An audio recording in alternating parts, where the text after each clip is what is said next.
Всем привет. Сегодня у нас расклад эмоциональное выгорание. Да, что ты в тень загнала.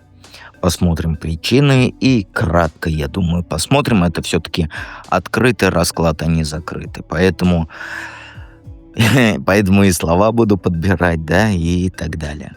Итак, вот эти колоды вы можете распечатать. Макеты все профессиональные на Бусти. Ссылка в описании к видео и в закрепленном комментарии.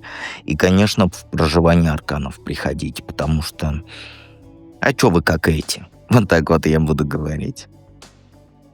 Как говорится, хотите самопознаваться, саморазвиваться и полностью себя, не себя, а свою жизнь переделать, то добро пожаловать. Итак, давайте начнем наш расклад.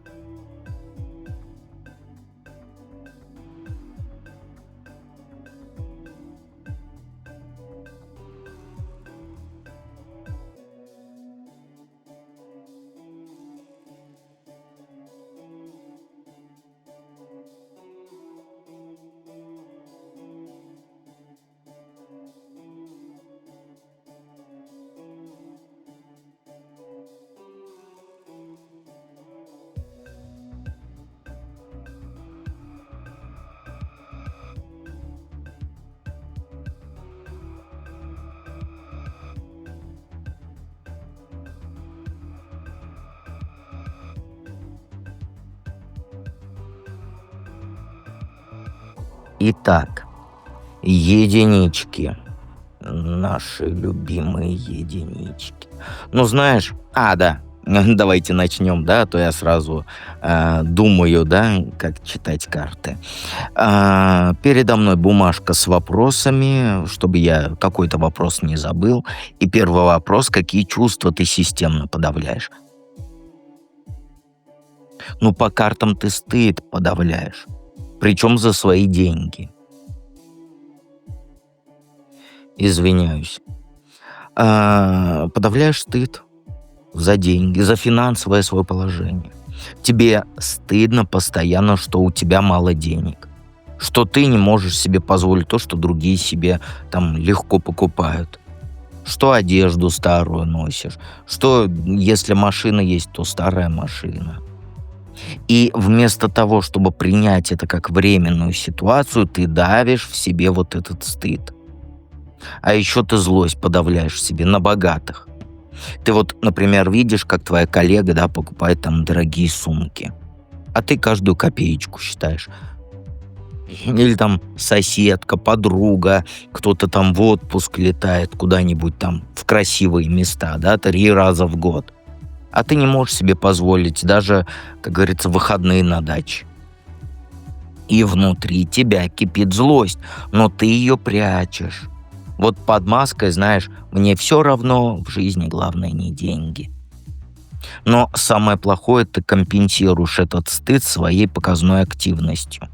Ты постоянно что-то делаешь, ты постоянно куда-то бежишь, ты постоянно всем помогаешь. Ты думаешь: если буду очень полезной, буду очень энергичной, то люди не заметят мою бедность. Ты как лошадь вкалываешь, чтобы доказать, что ты не хуже тех, у кого денег больше. Ну и в тень себя загнала. Свою потребность в отдыхе и жалости к себе ты это загнала в тень. Ты боишься остановиться, ты боишься подумать о том, как тебе тяжело. Потому что если ты признаешь, что устала и тебе плохо, то придется признать и то, что твоя жизнь не такая, как хочется, а это уже больненько. Где ты свои границы перешагиваешь? Ну, знаешь, из-за стыда за деньги ты стала слишком много брать на себя в отношениях.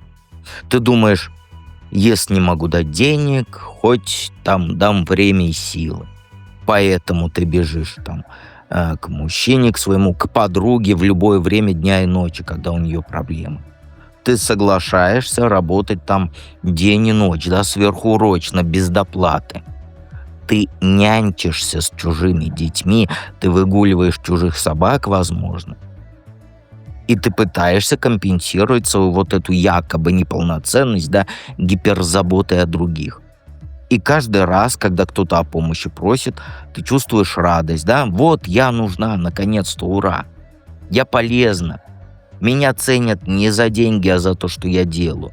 И что получается? Ты даешь, даешь, даешь свою энергию всем подряд. Твои новые эмоции от помощи другим, они стали вот как запрещенным веществом. Ты кайфуешь от того, что ты кому-то помогла. Чувствуешь себя важной, значимой. И поэтому ты не можешь остановиться. Каждый раз ты на себя все больше и больше обязанностей берешь, думая, что так покупаешь там любовь и уважение. Ты перешагиваешь границы своего времени. Ты перешагиваешь границы своей энергии. И тем более границы здоровья. Ты покушать забываешь. Потому что ты там помогаешь какой-нибудь коллеге с отчетом, подруге в ее там сопливых отношениях. Ты не высыпаешься, потому что ты до ночи решаешь чужие проблемы. Свои планы даже отменяешь, чтобы там плечо подставить там подруге или еще кому, кто попросил. И ты думаешь, что это нормально, что так должно быть. Что на самом деле вызывает усталость? Ну, тут даже, наверное, я думаю, говорить-то не нужно. Тебя вот выматывает, вот не побоюсь этого слова, прям, как сказать, вот есть же такое видео, только писюны по стенкам. Там бдыщ, только писюны по стенкам. Вот тебя выматывает, тебя вот это вот расколбасывает, да, что ты всегда должна быть сильной для всех. Все привыкли, да что ж такое, привыкли то, что там ты справляешься с любыми проблемами, что на тебя положиться можно, что ты никогда не подведешь и никогда не откажешь. И ты боишься разрушить вот этот образ железной леди. Поэтому ты продолжаешь тащить на себе всех и вся, даже когда уже сил нету. И знаешь, что самое ужасное? Тебя никто не ценит. Посмотри правде в глаза. Ты людям помогаешь, ты решаешь их проблемы, а они воспринимают это как должное. Никто даже спасибо не говорит. Никто не предлагает там помочь тебе в ответ. А ты что? Ты даешь, даешь, даешь. А получаешь только новые просьбы о помощи. И ты ты устала уже от вот этого, что ты чувствуешь себя использованной. Глубоко внутри ты прекрасно понимаешь, люди приходят не потому, что тебя любят, да, а потому что знают, что ты не откажешь.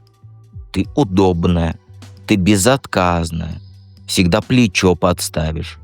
И вот это разрывает тебе сердце.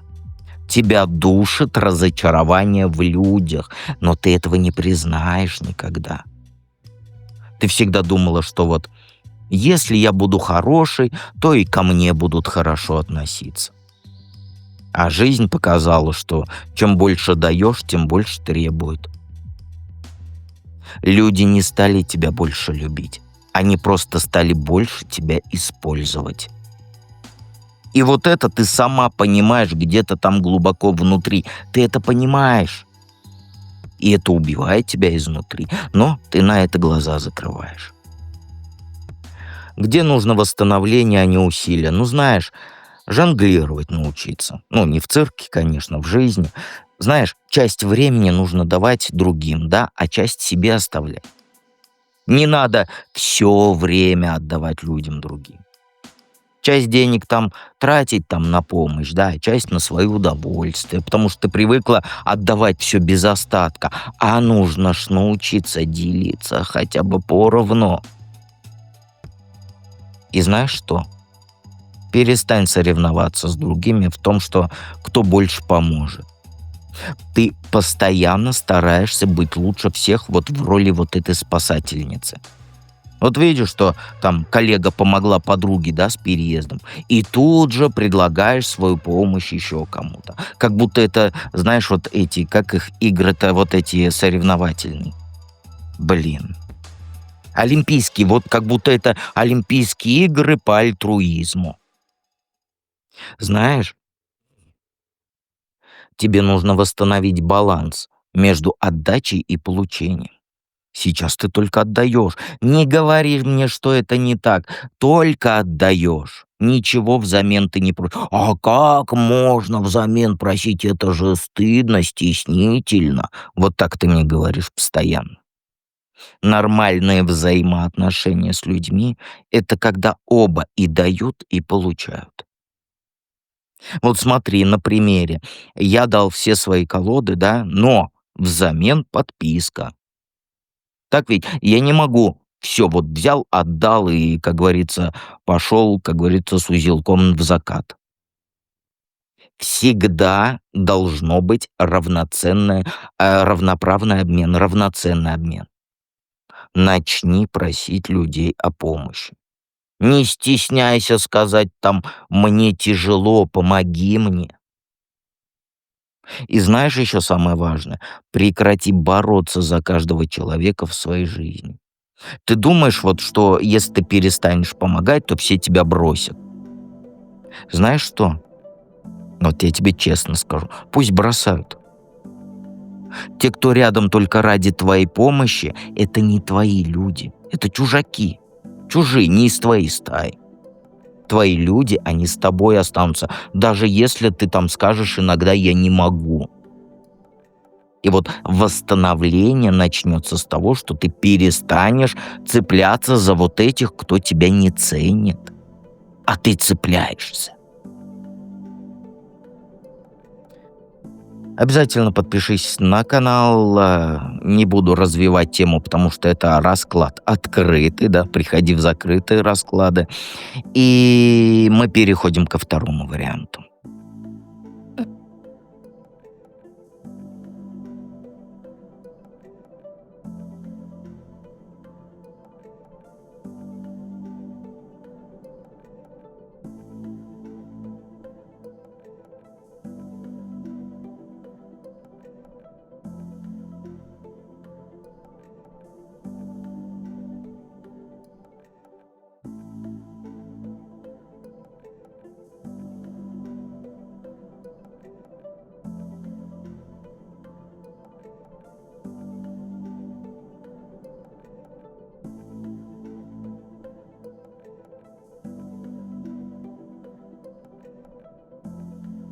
Двоечки. Как всегда, передо мной бумажка с вопросами. Вопроса 4. И первый вопрос: какие чувства ты подавляешь? Ну, знаешь, у тебя по картам твое любопытство к жизни ты подавляешь. Только почему? Ну вот смотри, раньше ты какой была?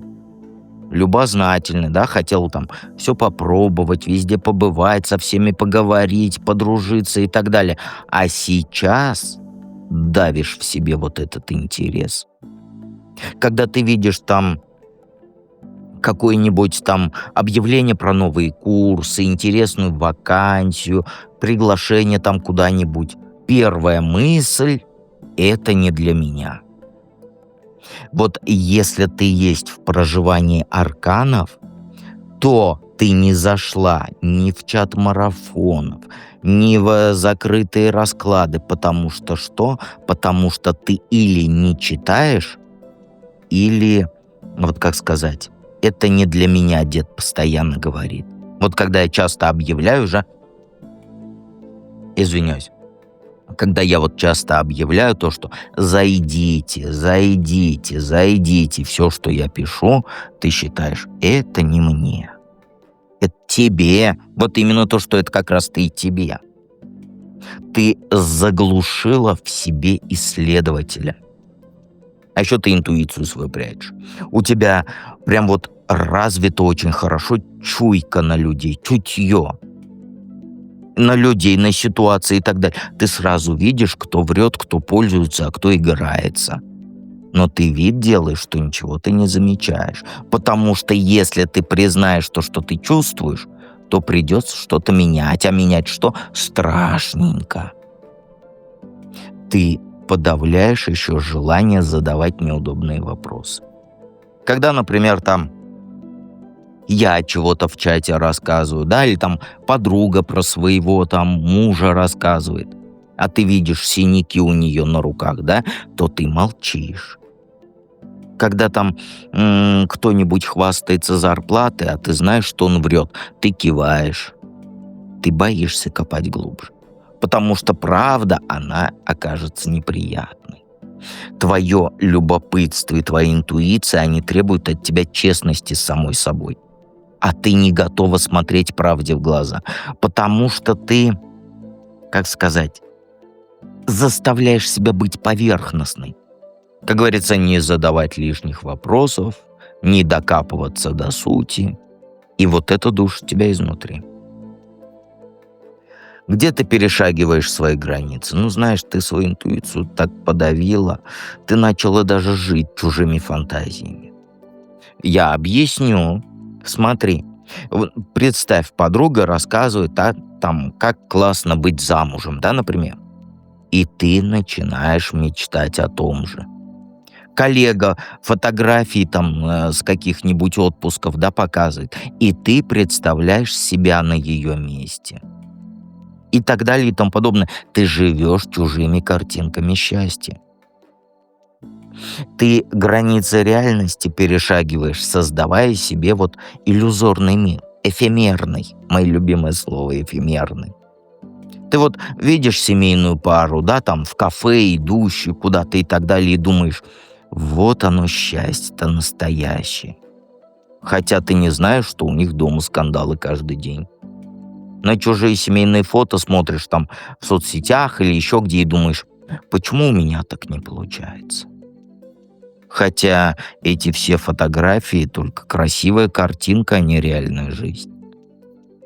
Ты тратишь всю свою эмоциональную энергию на переживание о том, чего у тебя нет. Вот вместо того, чтобы радоваться тому, что есть, ты страдаешь от сравнений вот этих. Каждый день ищешь вот этого подтверждения того, что твоя жизнь там неполноценна. И каждый день находишь новые поводы для расстройства. А она каждый год летает там на Мальдивы. А та другая получает 1 миллион. А та и у тебя вот так вот. Эх, я бы была на ее месте. И вот ты живешь в мире грез, там о деньгах, о семейном счастье, которого у тебя нет. И ничего не делаешь. Это самое важное, ты ничего не делаешь. Ты в иллюзиях. И вот это все становится, что навязчивой идеей, все верно. Все твои мысли, они крутятся вокруг того, как было бы хорошо, если бы у меня было это. Ну, то, что у других, да, там, например, идеальная семья. А реальную жизнь ты просто на автомате проживаешь, не замечая ее красоты и даже не пытаясь ни с кем познакомиться. Что на самом деле вызывает усталость? Ну, попытка, знаешь, это попытка строить близость с теми, кто этого не хочет. То есть, я объясню, ты вот видишь потенциал в людях, да, и пытаешься его развить. Думаешь, например, вот если я буду достаточно терпеливой, он там изменится. Если я буду достаточно там любящий, он или она оценит. Но люди не меняются от твоих усилий. Никак, вообще никак. И устала еще ты от бесконечного планирования. Вот каждый день ты планы строишь на будущее с людьми, которые об этом будущем даже не думают. Ты, наверное, и замуж уже за меня вышла. Ну, это я так, образно говоря. Не за меня, а за соседа. Там у нас уже там дети, и у меня, и у соседа, у всех там, у нас с тобой, я имею в виду. Ты уже мысленно планируешь совместный отпуск с парнем, который еще не решил, нужны ли ему вообще серьезные отношения с тобой. Ты думаешь о том, как вы будете вместе Новый год встречать, а он даже не знает, что делать на выходных будет. Это я не про себя, это я про твоего мужчину. Твои планы, они постоянно рушатся, потому что второй человек в них не участвует. Ты одна строишь вот эти воздушные замки на двоих, а мужик об этом даже не догадывается. А потом ты расстраиваешься, что ничего не получается. Ну как может получиться то, в чем участвуешь только ты? Он же-то мысли читать-то у тебя не может. И ты еще тратишь огромное количество энергии на отношения. Прям очень сильно. Которые, причем эти отношения только в твоей голове существуют. То есть ты влюбляешься в свои фантазии о том, как эти отношения могли бы быть. Могло бы быть. А могло бы быть у меня миллиард, а могли бы быть у меня вот с этим человеком отношения, хотя он еще даже не знает твоего имени даже. А вот который реальный человек рядом с тобой, он для тебя загадкой остается, потому что ты его не видишь за своими мечтами. Где тебе нужно восстановление, а не усилия? Ну знаешь, тебе нужно перестать давать и начать принимать. Вот смотри, я объясню, не переживай. Ты вот привыкла быть той, кто вот всех поддерживает, да, всем помогает, всех понимает и так далее. Ты вся такая понимающая. А сейчас тебе нужно учиться просить помощи у других. Вот разреши людям заботиться о себе. Прими предложение, там, коллеги, там, в кафе пойти. Соглашайся, когда подруга предлагает тебе там ужин приготовить. Или мужик там приготовить тебе ужин хочет. И очень важно научись получать от других людей не только помощь, но и поддержку эмоциональную. Она тебе нужна, как воздух. Потому что что? Потому что ты у нас «я пират, я сильнее всех». Нет, пират — это проработанная девочка, которая всех, как говорится, за этот заткнет, забыл. За пояс заткнет. А ты как? Ты себя насилуешь. Вот этой «я сильная для всех». Пираты-то не насилуют себя. Они просто понимают, а чё я страдаю? Да, ой, вот так примерно. Разреши себе быть слабой. Расскажи мужику, подруге, маме, как тебе тяжело. Подруге там в жилетку поплачься. Не притворяйся, что у тебя все отлично. Ты притворяешься. Притворюшка, дядя Хрюшка, а свинья твоя подружка. Помнишь такое? Тебе нужно восстановить баланс между тем, что ты людям даешь, и тем, что ты от них получаешь. Сейчас ты только отдаешь, а это путь в никуда. Ты отдаешь и мечтаешь. Нормальные отношения — это обмен. Ты даешь шоколадку, тебе дают там торт. Ну, это образно, да? То есть ты даешь поддержку, тебе тоже дают поддержку. Ты помогаешь, тебе помогают. Никак по-другому. Нельзя жить, ты помогаешь, а тебе ничего. Понимаешь? И вот если логично подумать, ты боишься еще быть в долгу у людей. Прям очень. Ты думаешь, что если тебе кто-то поможет, кто-то чего-то подарит, кто-то тебя там в кафе поведет и так далее, ты ему будешь должна. Вот у тебя вот такая установка. Если мне что-то дают, то я должна. Чуть не проговорился матами. Но это ж не так. Люди помогают хорошие не для того, чтобы потом требовать что-то взамен, понимаешь? Они помогают, потому что им приятно это делать. Понимаешь? И они тоже ждут поддержки. Ну, у кого психика здоровая. Позволь людям получить это удовольствие от заботы о тебе. Потому что по раскладу ты им, конечно же, тоже поможешь. Вот это будет взаимовыгодный обмен энергиями. А не просто ты даешь, а потом давайте я поползу. Ходить уже не могу. Так, подписывайся на канал, жмякай на колокольчик, более глубже в закрытых раскладах приходи. Также эзотерическая библиотека тебе будет доступна, там много сотен книг и аудиокниг. И давайте перейдем к третьему варианту.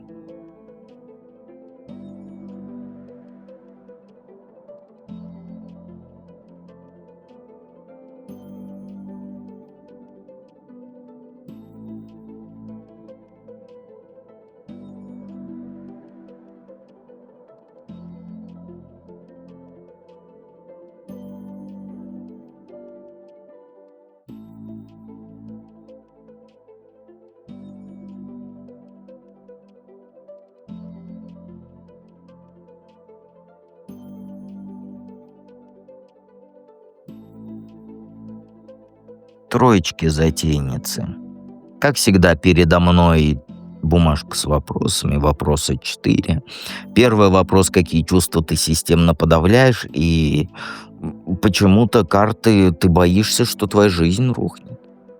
То есть, я объясню, каждый день ты просыпаешься, а вдруг сегодня все будет плохо, а вдруг сегодня все развалится.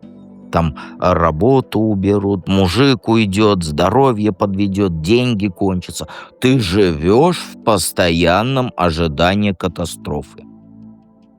И этот страх ты давишь в себе каждую секундочку. И злость на судьбу еще. Подавляешь. Даже не ври, что не так. Ты смотришь, как у других все хорошо получается, да, легко. Извиняюсь. Легко получается, да? А у тебя каждый шаг через силу дается. Коллега у тебя без напряга получила повышение. Подруга замуж вышла хорошо. Соседка там еще что-нибудь. А ты вкалываешь, как проклятая, а результата нет. А внутри злость кипит. Вот почему им везет, а мне не везет. Сучки крашены. Блин, я не буду перезаписывать. Я на третьем варианте я не буду перезаписывать. Простите, это вам все показалось, я ничего такого не говорил, вообще это литературное слово. То есть ты постоянно ждешь, что судьба вот-вот тебе, как говорится, повернется лицом. Что вот наконец-то тебе перепадет вот этот кусочек счастья, постоянно ждешь. Даже, наверное, лотерейки покупаешь. Наверное, даже там эти, как их, всякие желания загадываешь, как называется-то, забыл. Когда звезда падает-то. То есть у тебя постоянная надежда на чудо, которое изменит все сразу разом. Ну вот в одно мгновение хоп, и ты уже не Золушка, которая залу убирает, да, а уже принцесса. По одному мановению палочки. Сразу. Но чудо-то не происходит, а ждать ты продолжаешь. И вот из-за этого страха краха и ожидания удачи ты живешь как на вулкане. Ты то паникуешь от любой мелочи, то воодушевляешься от маленького там какого-нибудь позитивчика. То есть эмоциональные качели. Сама себе. И они тебя выматывают сильнее любой физической работы. Ты боишься признать эти чувства, потому что тогда придется что-то в жизни менять, да? А не хочется, лень. Лучше там на качельках себя эмоциональных покатать. Где ты перешагиваешь свои границы. Ну, знаешь, вот из-за страха перед крахом ты стала силу применять там, где нужно терпение. Я объясню. Когда, например, с мужиком отношения там не развиваются, ты начинаешь давить. Устраиваешь такие, как сказать, давай серьезно поговорим, как по-другому это сказать? Разговоры, в общем, устраиваешь про наши отношения. И что ты там делаешь? Ставишь ультиматумы, требуешь определенности, требуешь, ставишь ультиматум. Вот все. Думаешь, что если посильнее надавлю, он сразу все поймет и начнет как миллиарды зарабатывать или вообще тебя полюбит. На работе у тебя та же ерунда. Ты хочешь повышения, начинаешь работать там за 3. После работы можешь остаться, дополнительные какие-нибудь там эти задачи берешь. Начальству показываешь, какая ты незаменима. И ты думаешь, что если будешь очень стараться, то тебя обязательно заметят и оценят. Нет. Чем больше ты работаешь, тем больше ты работаешь. Вот так вот. И быстрых результатов ты любишь, прям ждешь. Начинаешь диету, например, да? И через неделю уже ты стоишь на весах и думаешь, почему я на 500 килограмм не похудела. Или, например, как называется, жопу качают. Фитнес. Приходишь, да, на фитнес, абонемент купила, а чё, почему через неделю у меня не то, что я загадывала? На курсы языка какого-нибудь там, английского, китайского, японского и так далее записываешься и злишься, что там через месяц не говоришь свободно на нем. Ты хочешь все и сразу, а когда не получается, бросаешь. С проживания убежала. С проживания ты убежал. Ты, скорее всего, в шуде застряла. Ой, это не мое. Тут же надо понимать, да. Тут же надо видео смотреть, а у меня времени нет. И ты перешагиваешь границы времени, которое нужно для естественного развития событий. Ты форсируешь процессы, которые медленно должны идти.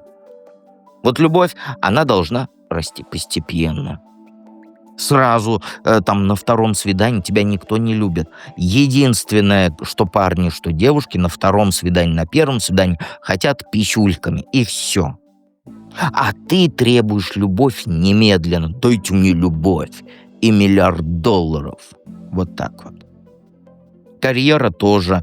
Там за месяц, за год ты не повысишься. Она годами строится карьера. А ты хочешь успеха уже завтра. Ты ждать не умеешь.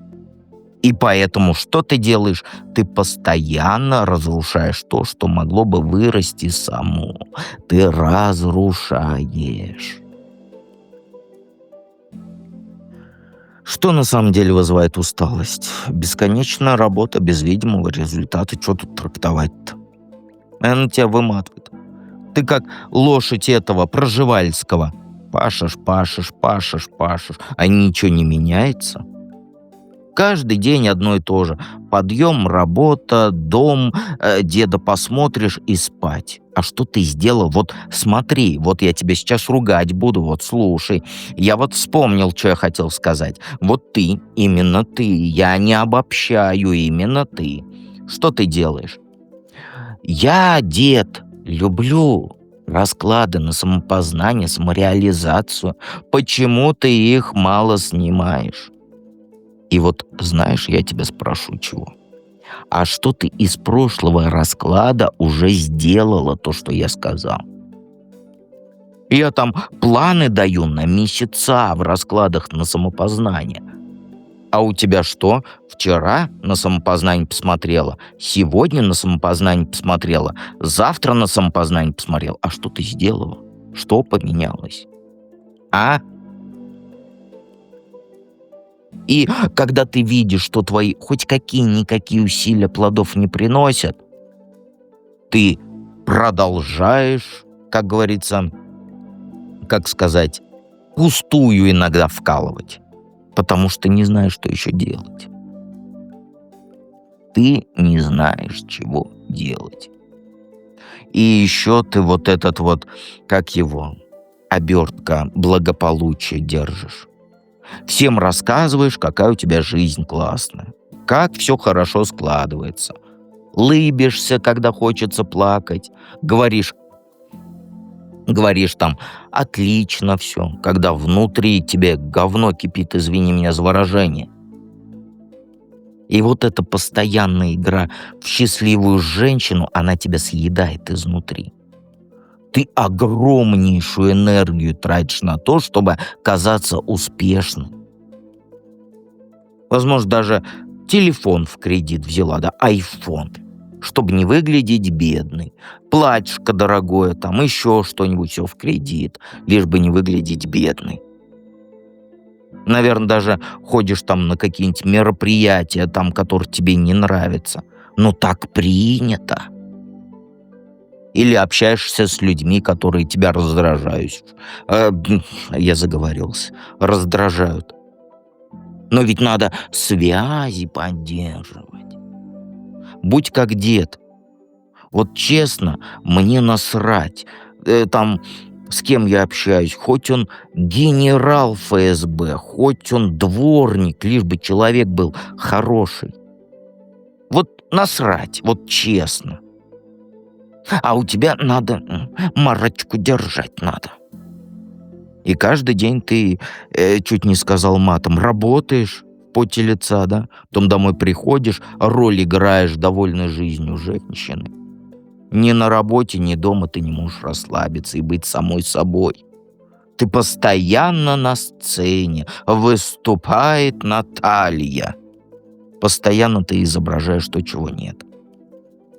И вот эта двойная жизнь, она же из тебя все соки высасывает. Давай, хорош, приходи в проживание арканов и помни, что дед всегда рядом.